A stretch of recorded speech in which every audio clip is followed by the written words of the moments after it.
Hey, so this is Michael Rubin, and we've been talking about tongue blocking. Let me see if I got a C harp here. Here we go. So, last time we talked about bends and the like. I want to talk about, I want to talk about what's going on a little bit more on holes 1, 2, and 3.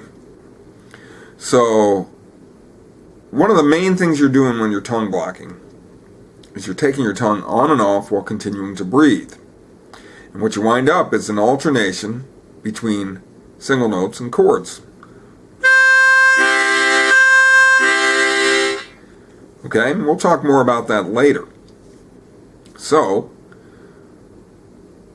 one of the things you're really trying to do is get the biggest, fattest, bassiest chord you can. Because, let's face it, the harmonica is a treble instrument. It's very high in pitch.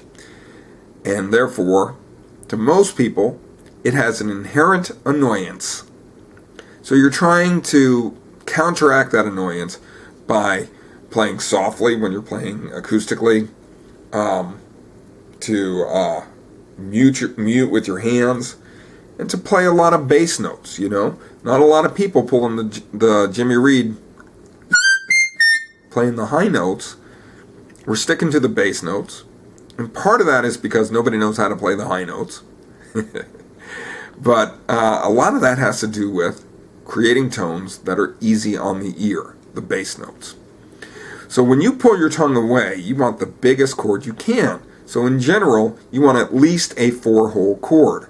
So when you're playing hole number 4, you're going to pull your tongue away and get 1, 2, 3, 4. And we'll talk more about that later. But if you're playing hole number 6, I mean, you could, if you wanted to, get holes 1 through 6. Most people, you know, the mouth and the tongue doesn't spread that far. But some people, it does. And if you can do that, I highly recommend getting as big a chord as you can.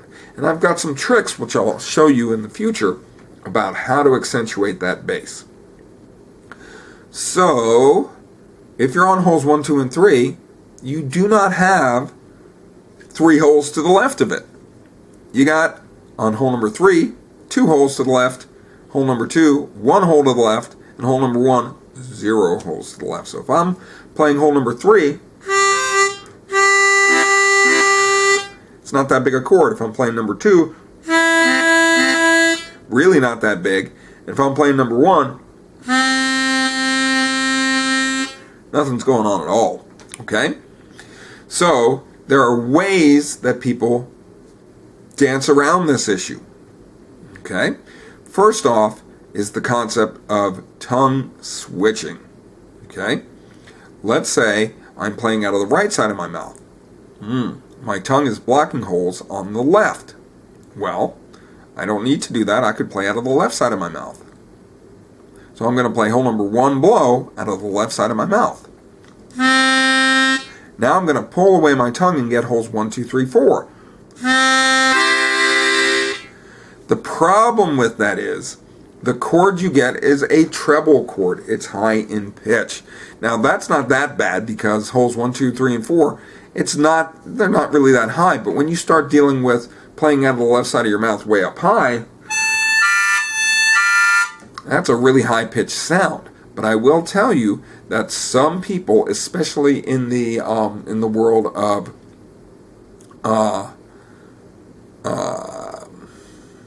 Irish music and Celtic music, will alternate between high-pitched chords and low-pitched chords because they want to do a lot of tongue switching, 1 blow, 4 blow, in order to play their very advanced melodies that have a lot of jumps between low notes and high notes. So in Celtic and Irish music, you will hear lots of treble chords. Okay?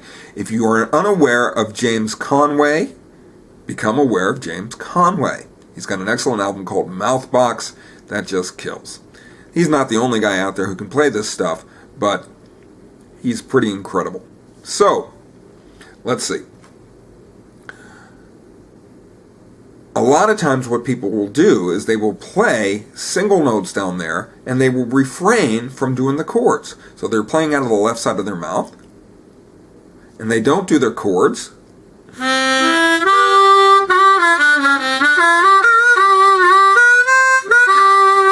And when they get to hole 4 or higher, they switch.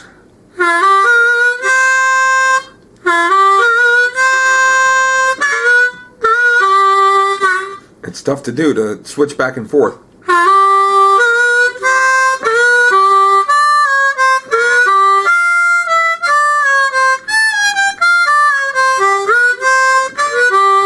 So hopefully you saw that going on. So that's one method that people will do. Personally, if I am anticipating that my next note is going to be a high pitch, for example, if I'm playing one blow or one draw, and I know my next note is going to be 4 draw, I will play 1 draw to the left side of my mouth. So I may be, even on 2 draw, tongue blocking out of the right, but then when I go to 1 draw, switch to the left, and prepare to jump to the right to 4 draw.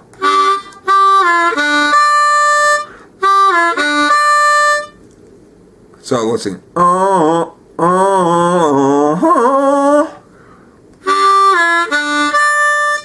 Now that may look a little confusing. This is my right, this is my left. You know, I know sometimes when you make videos, things look kind of mirror images. So that's one thing you could do. And definitely, if I am planning on doing a high note followed by a low note, I will definitely be preparing for that by playing out of the low note out of the left side of my mouth. Other reasons I would do it would be tongue switching. So especially what I call a tongue wag, which is really rapidly And one thing I find to really help doing that is to put the tip of the tongue on the top cover plate, and that really helps my speed.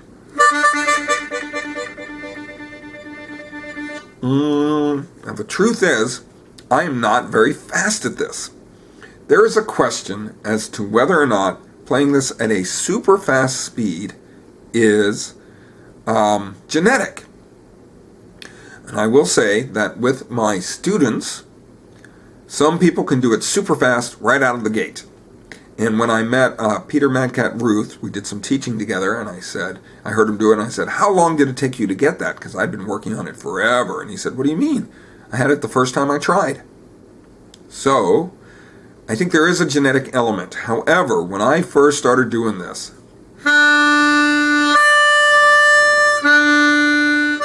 I was super slow.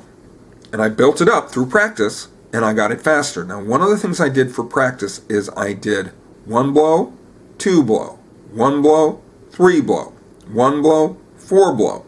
And every time I played 1 blow, I did it out of the left side of my mouth, and every time I played another note, I did it out of the right. Oh, let's do blow.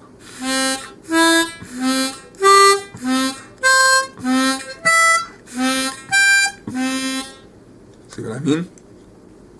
And that really helped me build up speed. It is my belief that if I devoted my life 8 hours a day for years, I could get as fast as people who had that thing right out of the gate.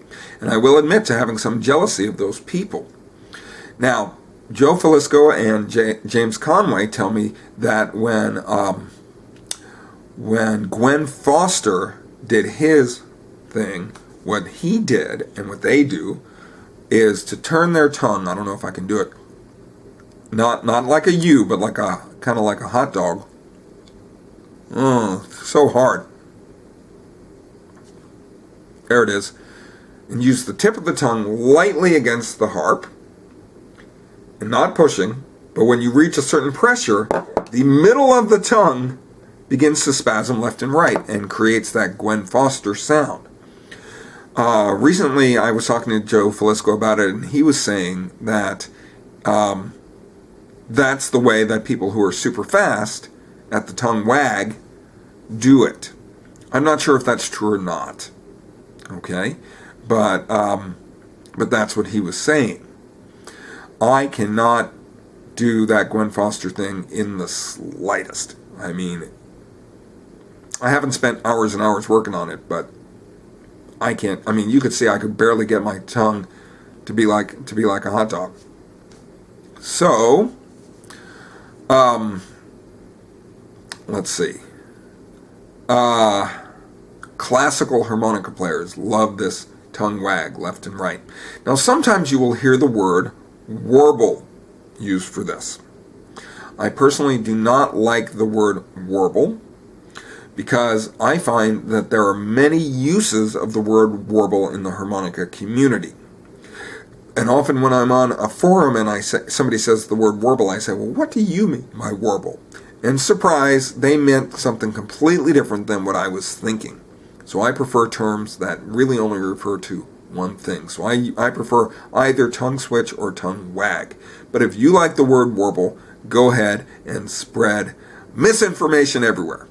Okay, now, the next thing that I want to talk about is my method for playing holes 1, 2, and 3 most of the time.